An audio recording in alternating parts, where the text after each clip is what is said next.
In this tutorial, I will explain how to import a software wallet. There are two main types of software wallets you can import. Full wallets, which utilize the private key, and watching-only wallets, which utilize the public key. The full wallet seed can be backed up as either a PDF file or in a digital format. This means that there are two kinds of full wallet imports: using the seed written on the PDF or importing the digital wallet file. Press Create Wallet in the top right of the Wallets tab. Then press Import Existing to open the Import Wallet prompt. Import of full wallet is selected by default. Now choose whether you want to import from a paper backup or using a digital backup. There is also an option to use BIP39 mnemonic words, but that option is not covered in this video.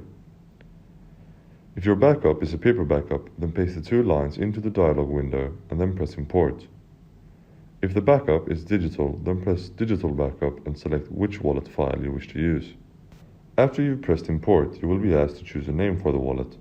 I chose to go with the default name and the default description, My Wallet.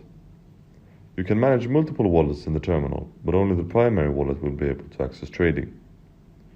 You're then asked to choose an encryption method for the wallet. You can either use a password or the free mobile app from our trusted authentication partner, AuthID. You can watch our video on how to set up AuthID for further information.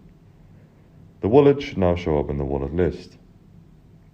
If you wish to import a watching-only wallet, then select Watching Only at the top of the wallet import dialog. Watching-only wallets can only be exported in a digital format, which means you will have to choose a digital file on your computer to import. Once you've chosen a file, press Import.